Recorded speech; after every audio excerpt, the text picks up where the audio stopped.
Is it better to live alone or to be with just anybody you can that wants you, just so you don't have to be alone? That is my question here.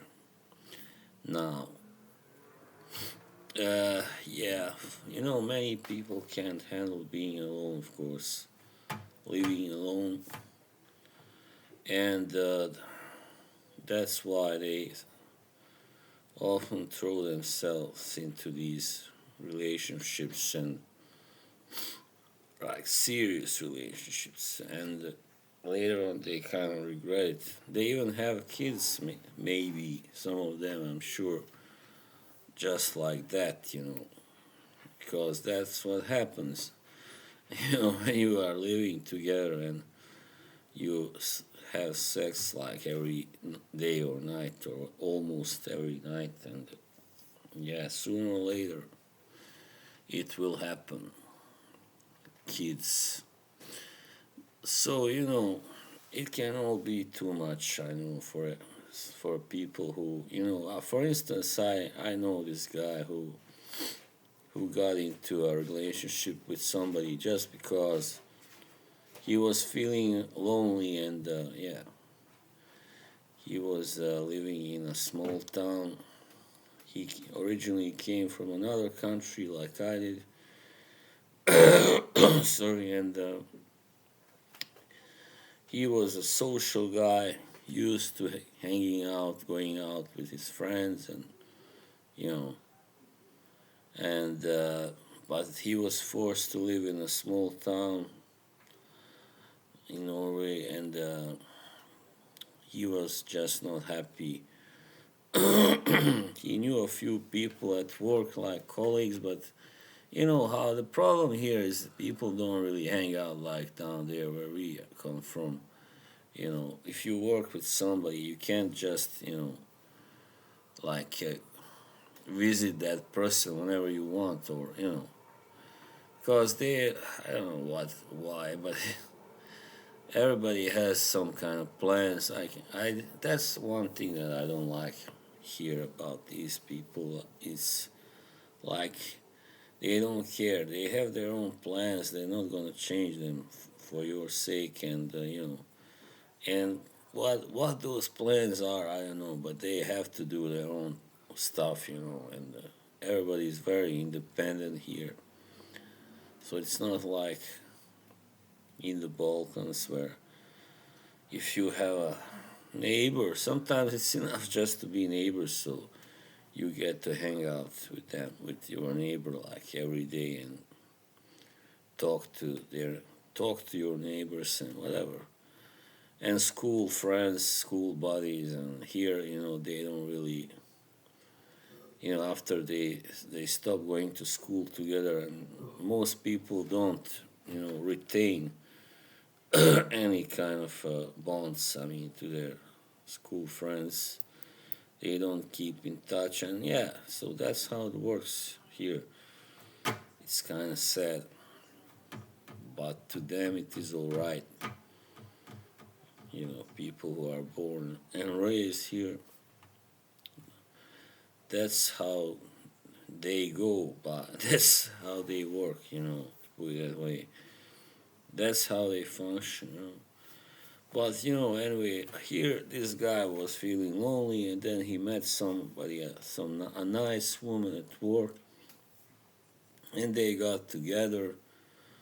And but he obviously wasn't in love or anything, but he just needed some comfort, and she gave him that comfort, and then suddenly she got pregnant, and he didn't really want to make a life with her, but you know he wanted a child anyway, and they got together. They got that child, and but soon after it was born, he left her, and so yeah, this is how it goes very often. Actually, people just don't. I don't think, like, many times people don't really think it through before they get themselves into something like this. I mean, to some kind of a relationship, because man is a you know creature of emotions and instincts and yeah cravings and all that, and that all always triumphs over reason. Unfortunately, too often it does, and so the reasoning comes afterwards, after you are now going steady, and after you made her pregnant and all that stuff. You didn't want that to happen, but now it's happened, and you are stuck with that life, buddy, and yeah, you have a child to support suddenly. So I believe most of these people, at least at some point, maybe think that what would my life be like if I just broke up with that woman, or girl. Like the instant I knew that I didn't really want to live with her, because it just came too fast, I didn't want such a serious relationship right away, or she wasn't the right one for me, maybe. But we got together, we got kids, and then we got married, and perhaps also, and you know, it's I think many marriages also, like at least half of all marriages came kind of unplanned, really. I mean, not really because the couple have been planning it for a long time, but it just happens because people who are kind of old fashioned or have old fashioned parents, they know the parents don't want a grandchild who is born outside marriage and stuff like that. Even though here in Norway it is kind of different. Here, it is common to get children together without being married, and yeah, they don't look at it like something really bad, But in other countries, yeah, more southern countries in Europe, yeah, very traditionalist anyway. So this all leads to the question, now you find yourself, even though you might, on one side you might like the idea or the role of play of a parent, maybe in some way nobody will hate their children, of course, definitely not. You gotta feel love, but still it's a big responsibility. And if you got yourself into that responsibility before you were really ready, your life, can you can find yourself quickly be very like disappointed with your life and disillusioned because you wanted a little more of life before you got tied down, and so in that case, I don't know. Now I went a little too far ahead of my original point. Um, when you are alone, people can be really, yeah, people can be a burden. They can be such a burden. They can be a blessing and they can be a burden at the same time. And, like women and men, often there are misunderstandings, and somebody is always unhappy about something, about their communication, about the way they run their life, their home, whatever. You know, one doesn't feel like it's getting enough, like it has enough say. And there's always that. Like you have to deal with her when she has her bad days and when she's cursing you out and stuff. Bad nights also. And yeah, I think at least half of these men in that moment think wouldn't all be easier if I stayed single, if I stayed alone? Yeah, I know it's not a really doesn't seem like a good prospect, but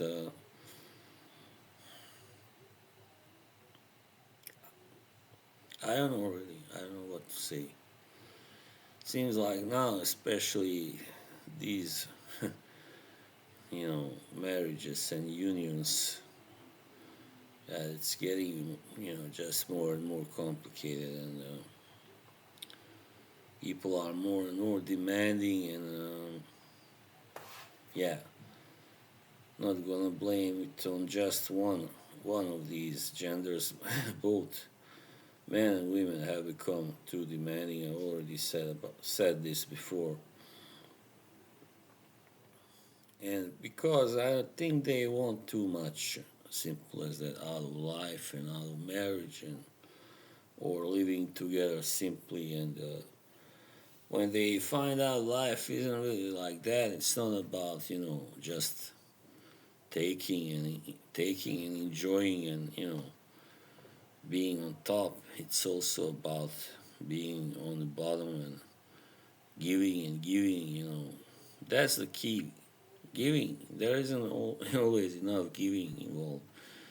You know, because some, at least some. I mean, if not both of these people who are in a marriage, let's say, if they both don't give enough, they don't pull their own share, their own, uh, if one has to give more than the other, then it's not a good marriage, is it? It's not a good union either. You know, it's not a good partnership. But often, unfortunately, often that is the case. One one gives more than the other. One tries harder than the other. Yeah. So yeah, I mean, I constantly hear about this from people I know about their children and their marriages, and always somebody not happy, always some kind of misunderstandings, conflicts, you know, like about how the children are raised and various things, And I believe some people are just happier. I mean, if you are not cannot be mature enough, even after you reach 30, 35 years of age or something, 40, but if you haven't matured until then this isn't for you. This life is not for you, buddy, definitely, or girl, But and I know many today aren't mature enough. However, they still go on with this charade of a happy family, and because they don't want others to know that they are not really so happy. They don't want. It's all about parading in front of others as a happy family, happy couple. You know, but in reality, it's not like that. I think actually there are pretty few really happy families today. I mean, and in the Western world especially, and there's a lot. That's why I think there's a lot of cheating as well involved, and yeah. So when I see all of this, before, like, until I was like 40 maybe or something, I was like, oh, why can't I have a serious relationship partner, live with a woman, or be married even. But now, after I hear all this, they were all much happier actually before it all got so damn serious and before they started having kids. And, you know, on the other side, you cannot stop anybody from having kids, like, because humans are kind of supposed to procreate, but I what is certain is, and I also said this before, maybe more than once, not everybody is made. Not all people who have kids should have kids. It's as simple as that. Because they don't really have enough. You know,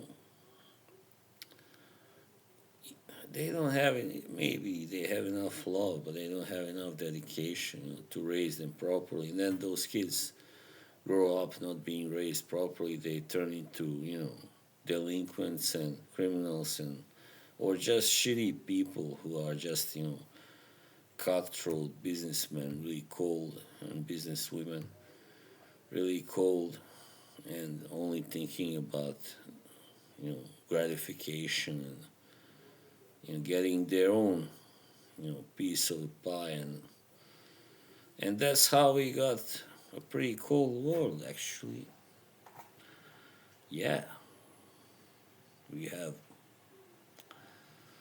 And when I see all that, it doesn't really make me exactly really get serious with anybody, or much less have kids. So, but today you aren't supposed to feel like that, because then you are a bad person and blah blah blah. And yeah, I don't really give a rat's ass, but there's a lot of stigma against people who don't want to have kids and don't want to get married, and they are considered selfish. But am I selfish if I know that I will not be happy as a husband with and a father? That I will probably not be, maybe I don't have everything I should have to raise kids, raise children, and be in a marriage, like, and be faithful and everything. Yeah, isn't it then better? Isn't it then less selfish to not want to get tied down like that? I think so. I would assume. So that I know I am not marriage material. I'm not gonna ruin anybody by stepping into a holy union with. I'm not gonna make a woman miserable and maybe a crappy father and then produce children that will grow up to be monsters or whatever, really shitty people. Am I not doing humanity a service then? Think about it. I think so. But the simple reason is that I am happier like this. As I said, people can be such a bother, such a burden, and really hard to deal with, and they can ruin your day too often with their behavior, and yeah, people crave. People always crave. People, I don't know when it got like this, but everybody's so damn demanding, man. So there you go. That was some food for thought on a Sunday. Have a good Sunday, everybody. Bye.